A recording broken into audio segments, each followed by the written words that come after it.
But चूंकि मैंने बोला कि बिगिनर के लिए फॉरेक्स ज्यादा इजी है, तो क्यों ना हम थोड़ा सा और ज्यादा फॉरेक्स के बारे में जानें। तो गाइस सबसे पहले फॉरेक्स मार्केट क्यों इजी है और क्यों बेहतर है, इसका सबसे बड़ा कारण है, पहला कारण ही बहुत इंपॉर्टेंट है, वो है decentralise and over the counter OTC. ये क्या होता है? जैसा कि मैंने पहले आपको बताया, डिसेंट्रलाइज मार्केट, डिसेंट्रलाइज का मतलब क्या होता है?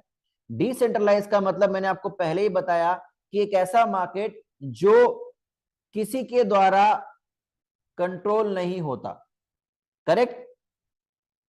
यस और नो? आप सभी लोग समझ पा रहे हैं? जो किसी के द्वारा कंट्रोल नहीं हो सकता, यानी कि वो सेंट्रलाइज नहीं है, कोई भी संस्था उसको नहीं चला रही, उसे बोलेंगे डिसेंट्रलाइज। और चूंकि डिसेंट्रलाइज है फॉरेक्स, इसीलिए लोग इसमें भरोसा करते हैं, क्योंकि दुनिया भर के लोग इससे जुड़े हुए हैं। आप कहीं से भी हो इसमें ट्रेड कर सकते हो, चाहे आप दुनिया की किसी भी कोने से हो, आपके पास में अपना वाईफाई और आपका लैपटॉप या मोबाइल होना चाहिए, that's it.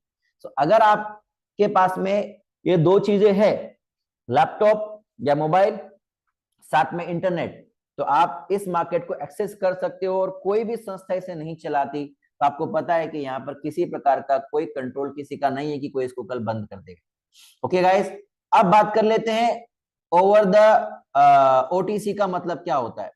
So basically over the counter, so यहां पे क्या होता है, बहुत सारे ट्रेडर जो पूरी दुनिया के अंदर ट्रेड कर रहे हैं, उन लोगों के लिए सबसे इंपॉर्टेंट चीज क्या है कि वो चाहते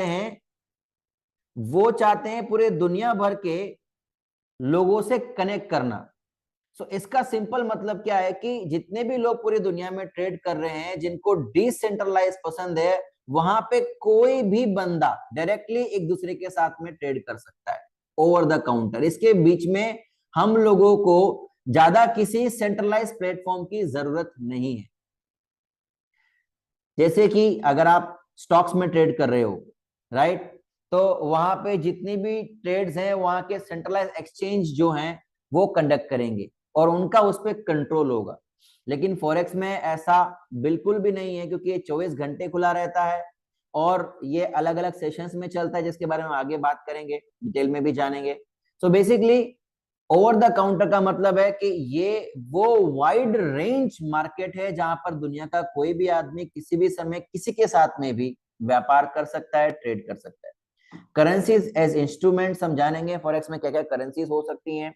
24 आवर मार्केट ओपन रहता है, जो सबसे अच्छी बात है। अगर आप जॉब करते हो और अगर आप सुबह से शाम तक आपके ऑफिस रहते हो, तो फॉरेक्स आपके लिए एक बेहतर ऑप्शन क्यों है? क्योंकि जब आप जॉब से वापस आओगे तो भी ये खुला रहेगा। और सबसे बड़ी बात, हाई लिक्विडिटी। अब देखो व्यापार कब होगा, पैसा कब बनेगा? जब कोई चीज खरीदी जाए, उसमें मोमेंट्स हो ऊपर या नीचे जाने के, तभी तो व्यापार होगा। यानी कि अगर मार्केट आपने खरीदा 2 रुपए में और अगर वो 2 ही रुपए चल रहा है, तो व्यापार कैसे हुआ? 2 रुपए चल रहा हो, या तो वो ऊपर जाए या नीचे जाए। तो हाई लिक्विडिटी जहां पर होगी, वहां पे मोमेंट्स ज्यादा होंगे, जहां पे ज्यादा मोमेंट्स होंगे वहीं पर ही पैसा बनेगा। तो चूंकि लिक्विडिटी बहुत ज्यादा है यहाँ पे, पूरी दुनिया इसमें इन्वॉल्व है, पूरी दुनिया से पैसा लगा है, 7 ट्रिलियन पर डे का कारोबार यहाँ पे हो रहा है। तो पूरी दुनिया से जब लोग ट्रेड कर रहे हैं, तो लिक्विडिटी और मोमेंट्स तो होनी है बॉस। बस वही लिक्विडिटी एंड मोमेंट्स यहाँ पर होते हैं जो आपको हेल्प करते हैं। फिफ्थ है leverages. So what is leverages? ये लिवरेजेस क्या होती हैं गाइस?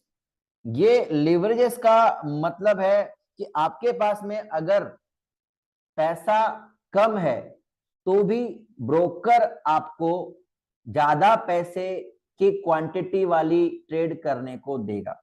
सो मेरे पास में अगर 1 लाख रुपया है और मुझे लिवरेजेस मिली हुई है 10 गुना की, तो मैं 10 गुना बड़ी क्वांटिटी उठा सकता हूं, जबकि मेरे पास में 10 गुना बड़ा पैसा नहीं है। तो ये भी फॉरेक्स मार्केट में मिलता है 1:500 तक। कई ब्रोकर तो ऐसे हैं जो आपको 1:2000 तक का भी लिवरेज देते हैं। यानी कि आपके पास अगर 1 लाख रुपया है और अगर लिवरेज मिली हुई है 500 की, तो 500 गुना बड़ी ट्रेड आप उठा सकते हैं। करेक्ट? सो आई होप ये चीज हमारी क्लियर हो गई होगी लिवरेजेस के बारे में, ये क्या होती है। ओके, अब बात कर लेते हैं दोस्तों डिटेल में क्या क्या चीजें हैं, की टर्मिनोलॉजीज क्या क्या है। हमने अब तक जो जो बातचीत कर चुके हैं, उम्मीद करता हूं आपको ढंग से समझ आया होगा। अब हम बात कर लेते हैं की टर्मिनोलॉजीज के बारे में।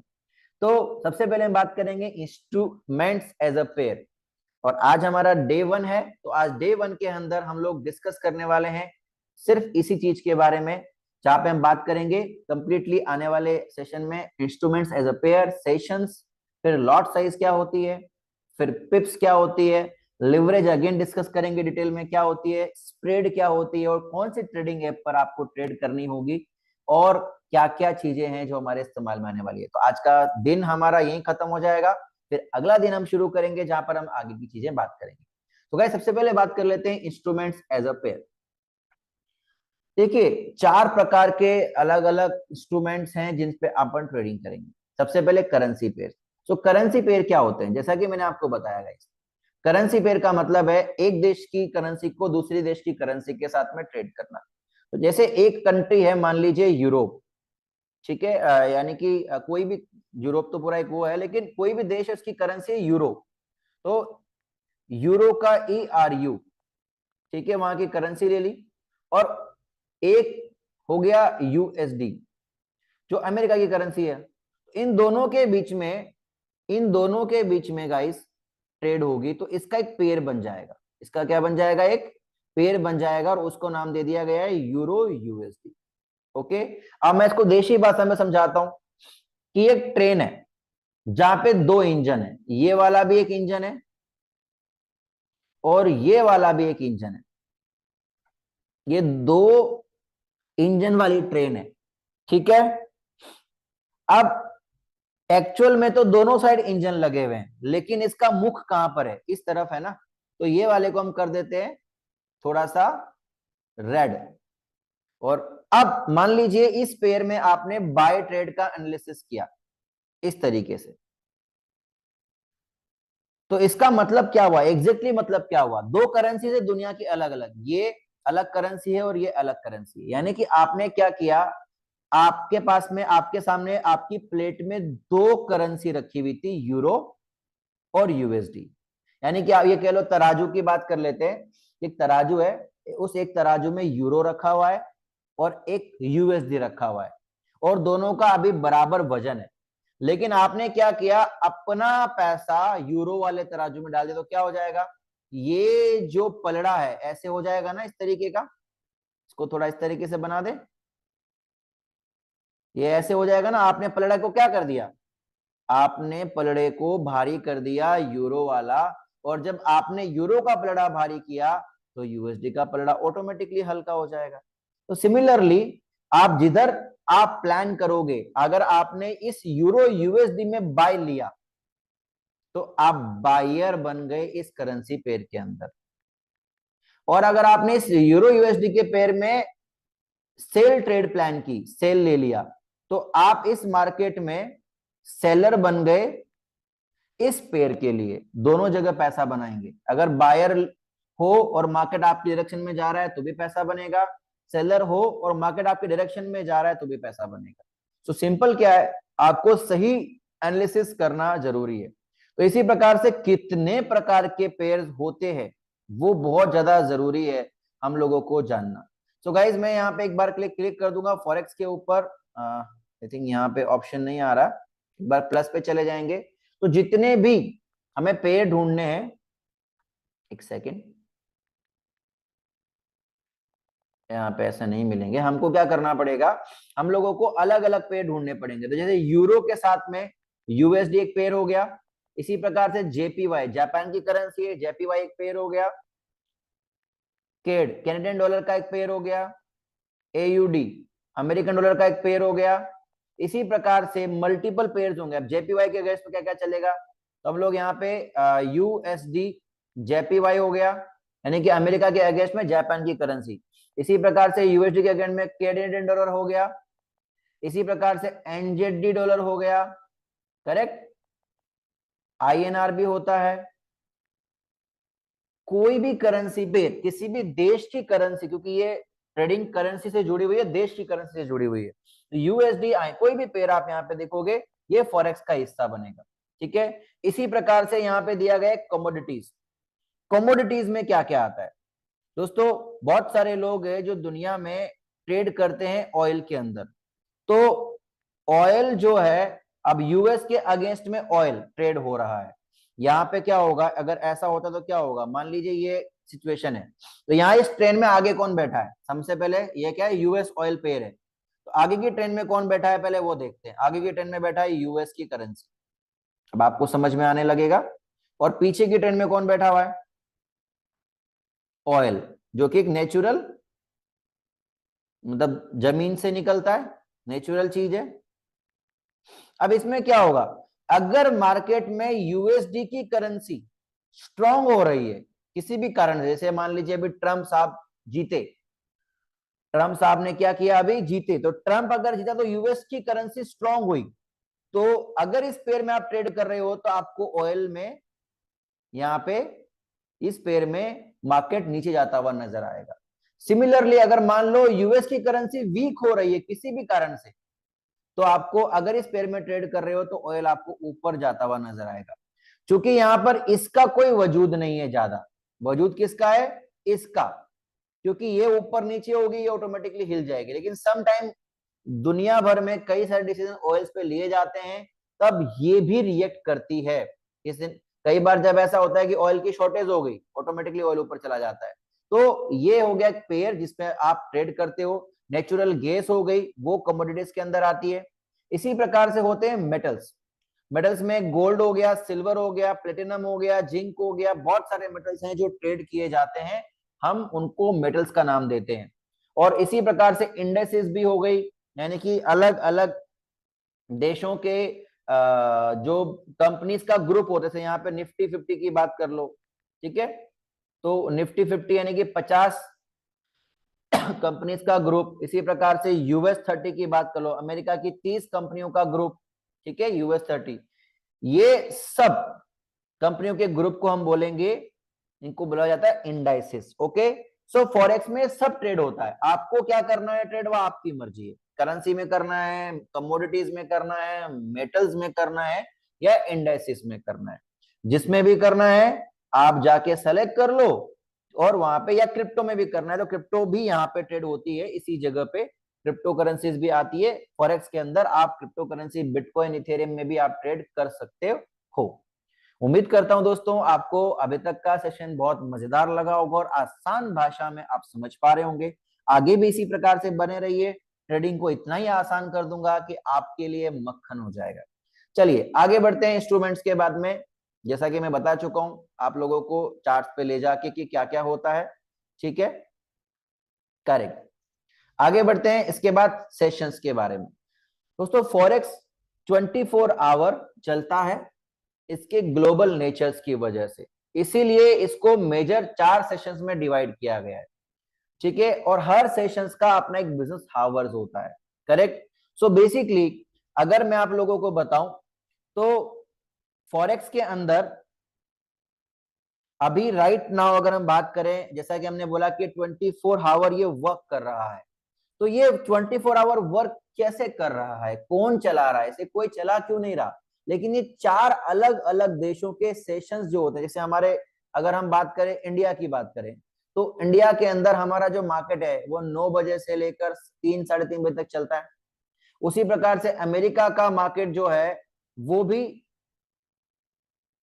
लगभग इंडियन टाइमिंग के हिसाब से बात करूं तो लगभग 6:30 बजे के आसपास में अभी ओपन हो रहा है, या वो कभी कभार सर्दी में लेट होता है, कभी कभार गर्मी में 1 घंटा ऊपर नीचे होता है। सो बेसिकली ये अलग अलग टाइमिंग्स के अनुसार ये ओपन होता है। तो 4 सेशन में ये चलता है। सबसे पहले हम बात कर लें सिडनी का, तो अगर मैं सिडनी की बात करूं तो इंडिया टाइमिंग है 3:30 बजे के आसपास ये सेशन ओपन होता है।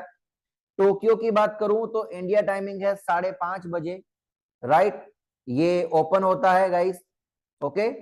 फिर इसके बाद लंदन सेशन की बात करूं तो इंडिया टाइमिंग के हिसाब से अभी 1:30 बजे के आसपास में ये ओपन हो रहा है। और मैं न्यूयॉर्क सेशन की बात करूं यानी कि अमेरिका का सेशन, वो 6:30 बजे ओपन हो रहा है। सिमिलरली क्लोजिंग्स भी है, यानी कि जो सिडनी का स्टॉक मार्केट है वो 3:30 से इंडिया के टाइमिंग की बात करूं, इंडिया के हिसाब से तो 3:30 से लेके 12:30 बजे के बीच चालू रहता है। उसी प्रकार से टोक्यो यानी कि जापान 5:30 से लेके 2:30 बजे के बीच ये ओपन रहता है। लंदन 1:30 बजे से रात को 10:30 बजे तक अभी, और न्यूयॉर्क 6:30 से 3:30 बजे के बीच में चलता है। तो 4 सेशन से मिलकर 24 घंटे का ये फॉरेक्स मार्केट बना हुआ है, और इस मार्केट में इन सेशंस का बहुत बड़ा रोल है। रोल कैसे है? जैसे जब भी कभी कोई सेशंस खत्म होता है, जैसे मान लीजिए कि अगर मैं इंडिया से हूं, अब मुझे अगर इंडिया के मार्केट में 3:30 बजे तक का ही टाइम मिल रहा है ट्रेड करने के लिए, तो मैं क्या करूंगा? मैं अगर ट्रेडिंग कर रहा हूं तो मैं कोशिश करूंगा कि अब मैं कौन से मार्केट में चला जाऊं। तो मान लो कि 3:30 बजे इंडिया का मार्केट खत्म हो रहा है और एग्जाम्पल दुबई का मार्केट शुरू हो रहा है, तो वो जो टाइम पीरियड हमारा लैप होगा, ओवरलैप होगा, उस ओवरलैप टाइम पीरियड पे मेरा वॉल्यूम और दुबई वाला वॉल्यूम जो है मैच करेगा और वहां पे वोलेटिलिटी बढ़ जाएगी। सेशंस का बहुत बड़ा महत्व है जो हमारी ट्रेडिंग को बूस्ट करते हैं, जो हम अपने एडवांस कोर्सेज में आपको बहुत डिटेल में सिखाते हैं। लॉट साइज ये क्या होता है? बेसिकली आप जब भी कोई ट्रेड लेते हो तो उस ट्रेड को लेने की क्वांटिटी आप चूज करते हो, वो क्वांटिटी होती है लॉट फॉरेक्स के अंदर, राइट? सो क्वांटिटी जो है उसको लॉट साइज कहा जाता है। सो यहां पे लिखा गया है it's a standard trading unit, okay, it's a standard trading unit which in forex determines the quantity of the currency being bought and sold। Correct है गाइस?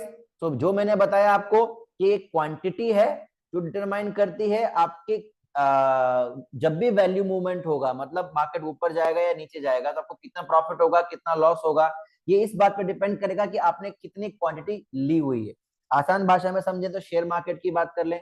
शेयर मार्केट के अंदर मान लीजिए आपने टाटा मोटर्स के 10 शेयर खरीदे हुए हैं, और अगर वो शेयर 100 रुपए ऊपर चला गया तो क्या होगा? 10 मल्टीप्लाई बाय 100, आपको 1000 रुपए का फायदा हो गया। और अगर वो शेयर नीचे 10 शेयर खरीदे हैं, 100 रुपए नीचे चला गया, तो आपको 10 गुना 100 यानी कि 1000 रुपए का लॉस हो गया। तो क्वांटिटी बहुत मैटर करती है आपके प्रॉफिट और लॉस पर, जो भी आप ट्रेड लेते हो। तो अगर आप यहाँ पे कोई भी ट्रेड ले रहे हो जो एग्जैक्टली आपको ऊपर की साइड मोमेंट या नीचे की साइड मोमेंट में देखनी है, तो प्रॉफिट लॉस तभी आपको समझ में आएगा जब आपको पता है कि आपकी क्वांटिटी क्या है। तो 3 प्रकार के लॉट साइज होते हैं, 0.01, 0.10 और 1। इनका नाम दिया गया है। इसका मतलब ये नहीं कि आप सिर्फ 3 ही लॉट ले सकते हो, 3 प्रकार के ही लॉट ले सकते हो। 0.01 से लेकर 1 और उससे भी ऊपर 2, 3, 4, 5, 10, 20, 30 कितने भी लॉट आप ले सकते हो। ओके, 0.01 को बोला जाता है माइक्रो लॉट। ओके गाइस, 0.10 को बोला जाता है मिनी लॉट, और 1.0 को बोला जाता है स्टैंडर्ड लॉट। सो अब सबसे पहले बात कर लेते हैं माइक्रो लॉट की। इसका मतलब क्या है? आपने 1000 यूनिट्स बाय किए, ठीक है? जैसा कि मैंने कहा था आपको कि आगे लिवरेज मिलेगी और जिसको आप लोग यूज कर सकते हो आगे, ठीक है? तो आपने 1000 क्वांटिटी अगर बाय करनी है फॉरेक्स के अंदर किसी भी करेंसी के अंदर, तो आप माइक्रो लॉट लेंगे। मिनी लॉट का मतलब हो गया कि आप 10,000 यूनिट्स बाय कर रहे हो बेस करेंसी की, और स्टैंडर्ड का मतलब हो गया कि आप 1,00,000 यूनिट्स बाय कर रहे हो। अब थोड़ा कंफ्यूजिंग होगा, आपको थोड़ा बाउंसर जा रहा होगा, तो मैं बाउंसर जाने दूंगा नहीं, इसीलिए मैं आपको आसान भाषा में समझाऊंगा। मान लीजिए हमने गोल्ड की बात कर लेते हैं। ओके गाइस, हम बात कर लेते हैं गोल्ड की। अब अभी गोल्ड कहाँ है समझ लेते हैं ठीक से। गोल्ड कहाँ है? 2649-50 के आसपास। अब मान लीजिए मैं यहां से इसको बाय करता हूं इसी जगह से, करेक्ट? मैं एक बाय ट्रेड प्लान करता हूं यहीं से, और मेरा जो लॉट साइज है अगर मैं चूज करता हूं 0.01, करेक्ट? अब अगर ये मेरी बाय की प्राइस भी लिख देता हूं मैं यहाँ पे। मान लीजिए मेरी बाय की जो प्राइस है, बाय जब मैंने जहां पे किया वो है 2649, 2649। अब अगर मार्केट यहां से 1 पॉइंट ऊपर गया, यानी कि ये गया 2650 पे। कहाँ गया? 2650 पे। और मेरा लॉट साइज जो है अगर वो 0.01 है तो मुझे जो प्रॉफिट होगा दोस्तों वो प्रॉफिट होगा $1। बहुत सिंपल है। मुझे प्रॉफिट कितने का होगा? $1 का मुझे यहाँ पे इस जगह पे प्रॉफिट होगा। वहीं इतनी ही मोमेंट में अगर मेरा जो लॉट साइज है वो मेरा अगर लॉट साइज हो 0.10 और मार्केट अगर इतना ही मोमेंट कर जाए जितना अभी किया था 2649 से 2650, तो मेरा जो प्रॉफिट होगा वो होगा $10 का। ओके। उसी प्रकार से अगर मेरा जो लॉट साइज है वो हो गया 1.0, तो इस जगह पे अगर मेरा जो मार्केट मूवमेंट कर रहा है अगर वो इतना ही करा जितना पहले किया था तो मेरा जो प्रॉफिट होगा वो होगा $100। अब बात सिर्फ प्रॉफिट की नहीं है, बात लॉस की भी है। अगर ये उल्टा आ जाता 2649 की जगह 2648, क्योंकि मैंने तो बाय लिया है, तो मुझे $1 का लॉस चलता अगर मेरा लॉट साइज ये है। अगर मेरा ये लॉट साइज $10 का लॉस चलता और अगर मेरा ये लॉट साइज है तो मेरा $4 का लॉस चलता। तो लॉट साइज बहुत ज्यादा जरूरी है समझना भी और अप्लाई करना भी, क्योंकि इसी से जब हमारा चार्ट मोमेंट करेगा या प्राइस मोमेंट करेगी तो उस पे हमें कितना प्रॉफिट, सिमिलरली कितना लॉस हो रहा है वो जानने को मिलेगा गाइस। सो मैं आप लोगों को आज के कल का दिन जब शुरू होगा मैं आपको बेसिकली एक ट्रेड लगा के भी दिखाऊंगा ताकि आप कंफर्टेबल हो जाएं कैसे बाय करना है और कैसे सेल करना है, एप्लीकेशन को कैसे यूज करना है, एवरीथिंग। ओके गाइस, आगे बढ़ते हैं। तीसरी चीज जो है वो है पिप्स। पिप्स का मतलब होता है percentage in point and price interest point. Guys ये जो मार्केट ऊपर नीचे हो रहा है ना, जैसे मैंने कहा था 49 से 50 पे गया, इसको पिप्स बोला जाता है। सो बेसिकली ये 49 से 50 पे गया, 10 पिप्स हो गई। 10 पिप्स हो गई तो देखो आप ये यहाँ पे जहां पे ग्रीन बॉक्स चल रहा है अभी, यहाँ पे एक प्राइस आपको नजर आ रही होगी 2649.97, करेक्ट है? तो आप इसके पीछे पीछे का जो एक डॉट है उसको हटा दो। अब ये जो 0 से 1 जाएगा ना वो 1 पिप होगा। सॉरी, 0 से जब ये 10 जाएगा तो ये 1 पिप कहलाएगा। जो डॉट के बाद की जो वैल्यू है ना ये इंपॉर्टेंट है, ठीक है? तो इस प्रकार से जब ये हो जाएगा 100 तो उधर हो जाएगा 1 बढ़ जाएगा। यानी कि मैं आपको क्या समझाना चाहता हूं, थोड़ा लिखकर समझाता हूं। 2649.50 पे अभी मार्केट चल रहा है, और अगर यहां से ये मार्केट चला जाता है 2649.60, बहुत सिंपल भाषा में 2649.60, इसका मतलब अभी 0 को तो भूल जाओ लेकिन 5 से 6 हुआ तो इसका मतलब ये 1 पिप मोमेंट किया है, 1 पिप। और आपको ये पिप पता होना जरूरी है क्योंकि यही आपको आगे आपके प्रॉफिट लॉस कितना बड़ा कितना छोटा है सब इसमें काउंट होने वाला है। तो पिप बहुत जरूरी है याद करना। अब सपोज करो 2650 से ये मार्केट चला जाता है 2600.90, तो कितना पिप हो गया? जल्दी से रिपीट करके बताओ मेरे साथ में। इट्स 3 पिप। ये 49 की जगह 69 है गाइस। ओके, ये हो गया 3 पिप। इसी प्रकार से अगर ये 2600 ये चला जाता है 2670.30, तो कितना हो गया? काउंट कर लो। ये हो गया 80 पिप्स, सॉरी 8 पिप्स। तो ये हो गया 1 पिप, ये हो गया 3 पिप, ओके, ये हो गया 8 पिप, ये क्या हो गया गाइस? ये हो गया 8 पिप यहां पे।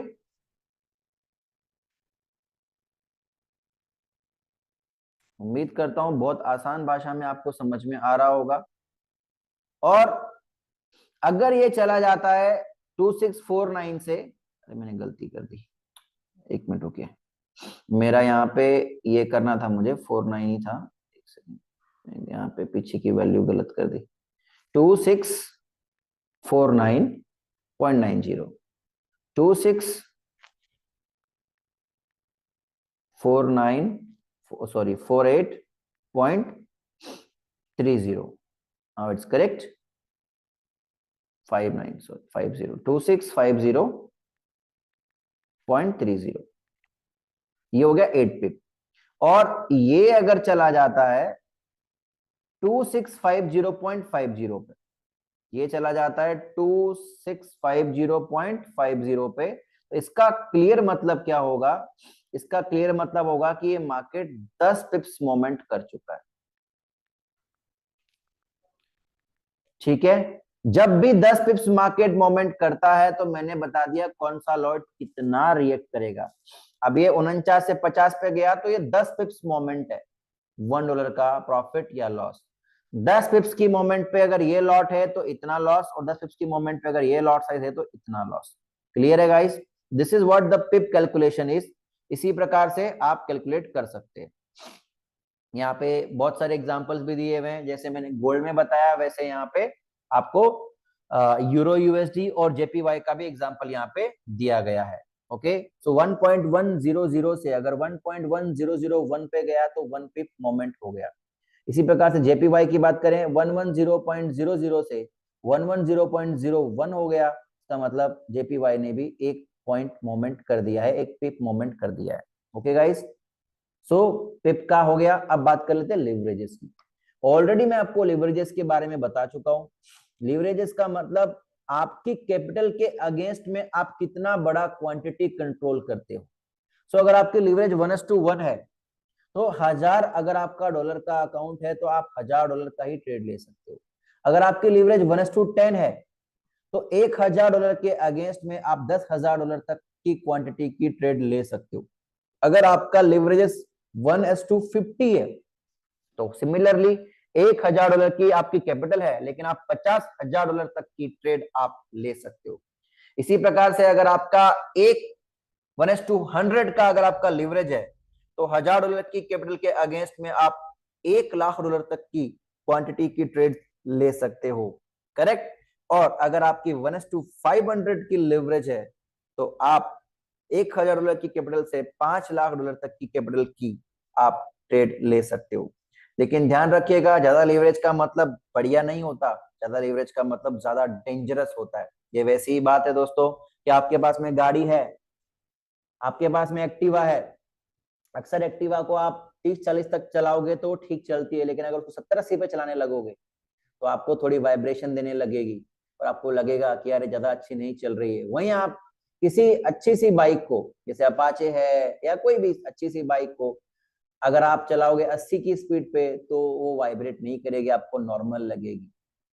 वहीं अगर आप कार को चला, और लेकिन वही अगर 80 वही बाइक को अगर आप 110, 115, 120 पे चलाने लगोगे तो वो वाइब्रेट करने लगेगी। उसी प्रकार से अगर कार को चलाओगे आप 100 के आसपास में तो वाइब्रेट नहीं करेगी, 110 के आसपास में वाइब्रेट नहीं करेगी, लेकिन 150 पे चलाओगे तो वाइब्रेट करेगी। सुपर कार है और वो सुपर कार को अगर आप 150 पे चलाओगे वो वाइब्रेट नहीं करेगी। तो स्पीड में वाइब्रेशन तो नहीं मिल रहा, लेकिन नुकसान क्या है, जितनी तेज चलाओगे उतना ज्यादा और खतरनाक एक्सीडेंट होने का चांसेस है। डेफिनेटली आप जल्दी पहुंच जाओगे लेकिन साथ साथ में आप उतना ही ज्यादा रिस्क ले रहे हो। तो दोस्तों जितनी ज्यादा लीवरेज उतना ज्यादा खतरा, तो कम लीवरेज कम खतरा। ओके, क्वांटिटी उठा तो लोगे लेकिन अगर अकाउंट में दम ही नहीं हुआ तो क्या कर लोगे। तो जितने ज्यादा लेवरेज उतना ज्यादा क्वांटिटी तो उठा सकते हो लेकिन उतना ज्यादा खतरा भी आपके अकाउंट्स पे रहेगा, ध्यान रखिएगा। अब मैं आपको इसका अंतर समझा देता हूं, खतरा कैसे, कि आपके पास में एक अगर अकाउंट है $1,000 का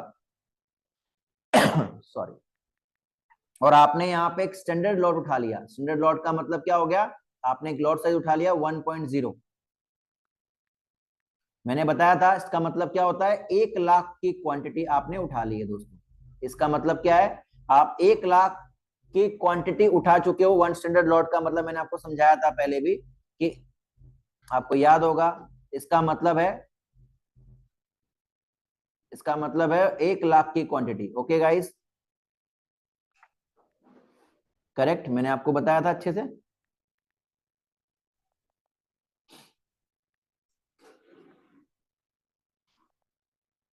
वन सेकेंड। ओके, अब एक लॉट हो गया आपका, एक स्टैंडर्ड लॉट हो गया आपका यहाँ पे। अब मैंने बोला खतरा, खतरा क्यों है। अब एक स्टैंडर्ड लॉट पे अगर ये 10 पॉइंट ऊपर गया, 10 पिप्स नहीं 10 पॉइंट, यानी कि ये चला गया अभी मान लो 49 से लिया और ये चला गया 59 पे, ये 49 से मैंने ट्रेड ली 2649 पे, से ये चला गया 2659 पे। ओके, तो आपका प्रॉफिट जो है वो बढ़ जाएगा सीधा। ये एक स्टैंडर्ड लॉट एक मूवमेंट करेगा तो कितना प्रॉफिट हो रहा है अपने को, $100 का प्रॉफिट हो रहा है। तो अगर 10 पॉइंट मूवमेंट कर देगा तो कितना प्रॉफिट हो जाएगा, हमारा $1000 का कैपिटल बढ़ के सीधा 2000 हो गया। प्रॉफिट कितना हो गया मुझे, $1000 का हो गया। लिवरेज मुझे ये क्वांटिटी उठाने की ताकत दे रही थी। लेकिन सिमिलरली जो मैंने कहा आप लोगों को, ये अगर रिवर्स आ गया, ये अगर ट्रेड रिवर्स आ गया, उल्टा आ गया, तो क्या, अगर ये ट्रेड रिवर्स आ गया तो क्या होगा, ये आपका $1000 का प्रॉफिट 10 पॉइंट की मोमेंट पे 0 हो जाएगा एंड आप गेम से बाहर हो गए। तो आपको लिवरेज मौका तो दे रही है कि आप छोटे से कैपिटल से बड़ा क्वांटिटी उठा रहे हो। अगर मोमेंट हो गया आपके पक्ष में तो आप जीत गए, अगर आपके विपक्ष में हो गया तो आप खत्म हो गए।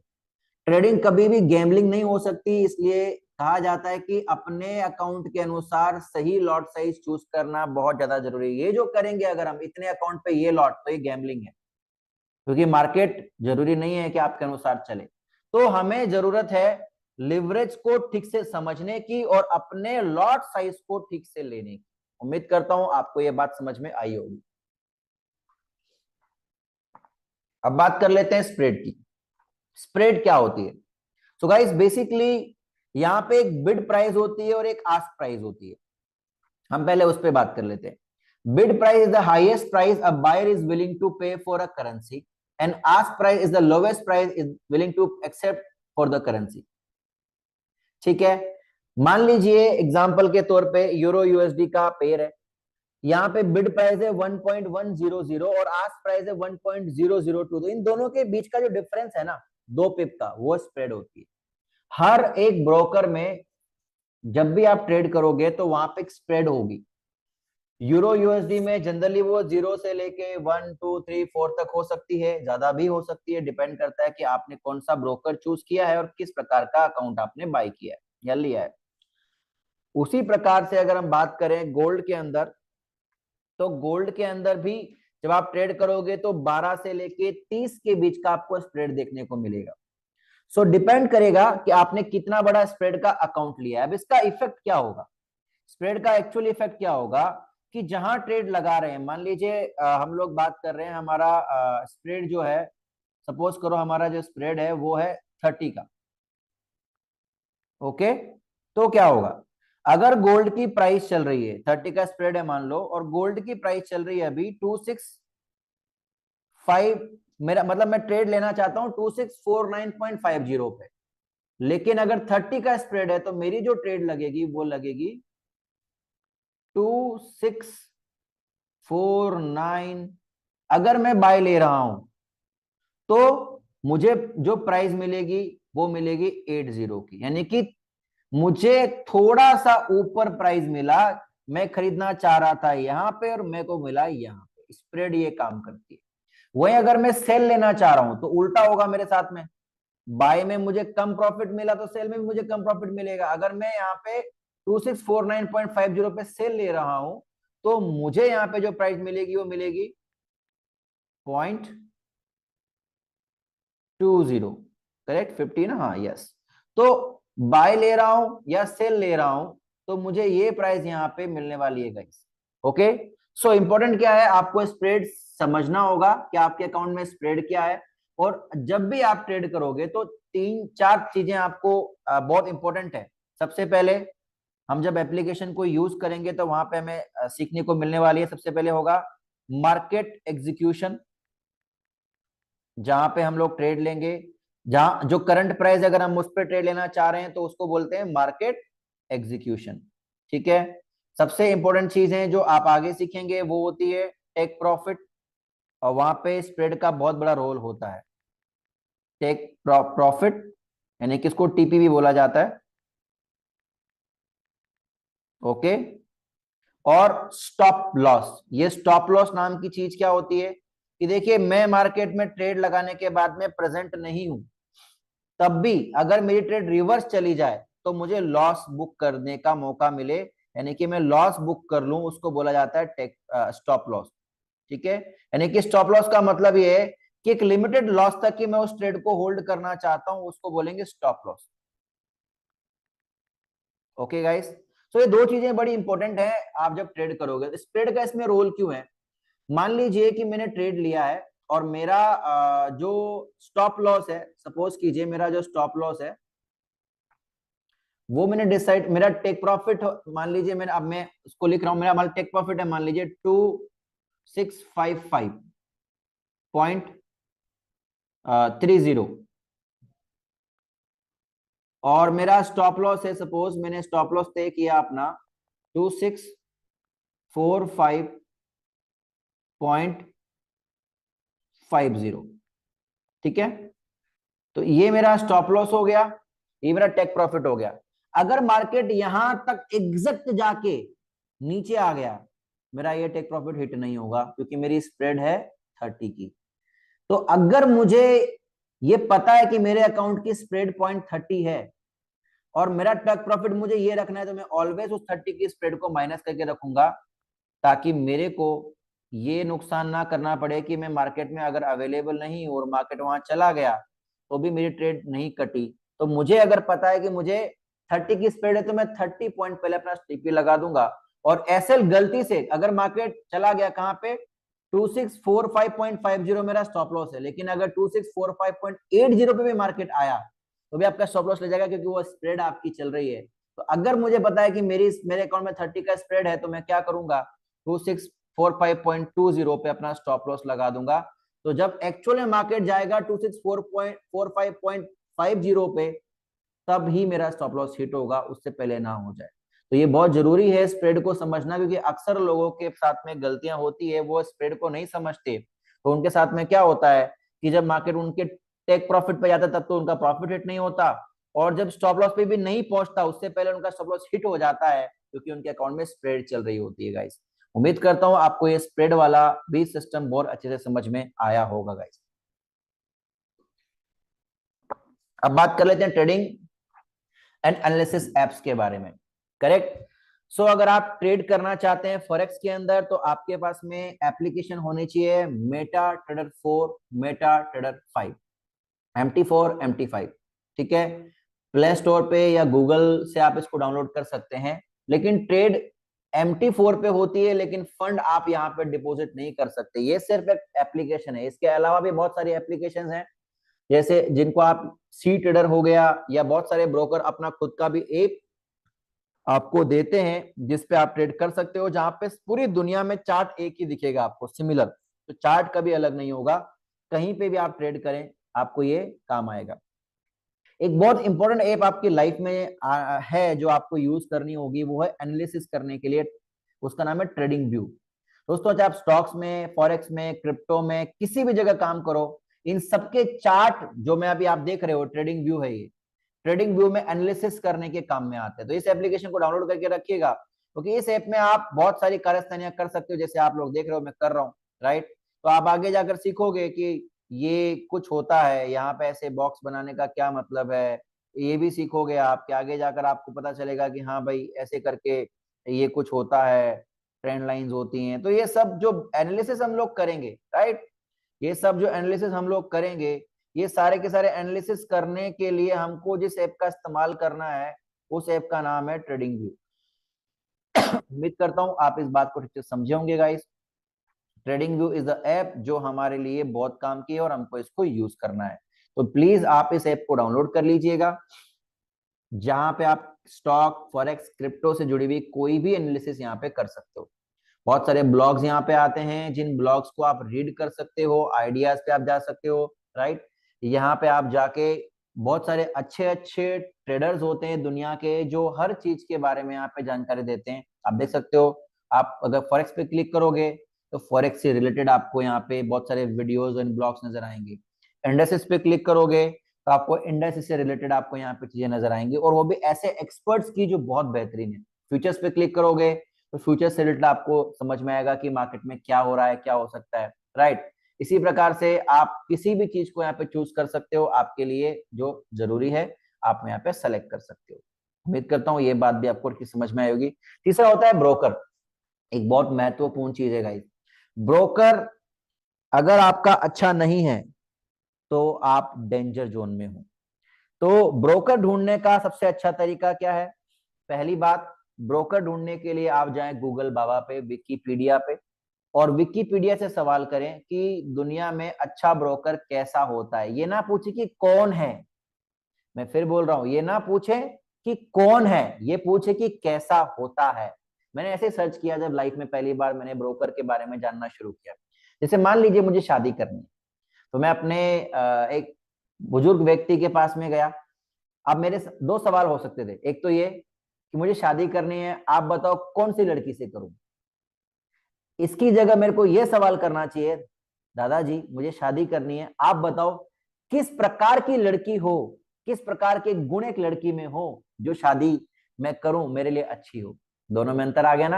आप दादाजी गुण बताएंगे और मुझे उन गुणों को लेके उस लड़की को सर्च करना है, और जो भी लड़की मेरे उन गुणों से मैच कर जाएगी उनसे मैं शादी कर लूंगा। सिमिलरली ब्रोकर की रिसर्च आपको खुद से करनी है दोस्तों, मैं ऐसे रिकमेंड नहीं करूंगा। ये आपकी खुद की रिस्क है, खुद का रिवॉर्ड है। आप देखिए आपको क्या करना है। तो गूगल बाबा का यूज कर सकते हो, वहां पे आप ये मत पूछना गलती से भी कि कौन अच्छा ब्रोकर है, वरना आपको नहीं पता डिजिटल मार्केटिंग से कितना कुछ होता है। आपको बहुत सारे ब्रोकर दिखा दिए जाएंगे गूगल बाबा के थ्रू, जो अच्छे होंगे या नहीं कोई गारंटी नहीं है। लेकिन हाँ, अगर आपने विकिपीडिया यानी कि गूगल पे जो है उसके ब्लॉग्स को आपने पढ़ लिया, क्या कि अच्छा ब्रोकर कैसा होता है, और वो जो गुण है जो लिखे हुए उनको लिख लिया, और उन गुणों को लेकर आपने हर एक ब्रोकर से सवाल पूछा, तो डेफिनेटली आपको एक बेहतरीन ब्रोकर मिलेगा जहां पर आपको शायद कोई समस्या ना आए। सो ये था आज का हमारा डे 1, जहां पे आज हमने कंप्लीटली बहुत सारी चीजों के बारे में बात करी। उम्मीद करता हूं आपको बहुत मजा आया होगा, आपने नोट्स बनाए होंगे।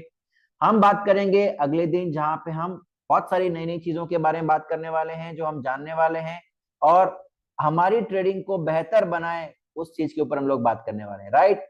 तो गाइस ये था हमारा पहला चैप्टर, जहां पे हम लोगों ने बात कर ली है ट्रेडिंग के बारे में, मार्केट ऑपरेट कैसे होता है उसके बारे में, कौन कौन से मार्केट होते हैं और वो कैसे क्या होता है और हमें कौन से पे ट्रेड करनी चाहिए उसके बारे में, एंड की टर्मिनोलॉजी अगर आप फॉरेक्स में इंटरेस्टेड हैं तो उसके बारे में।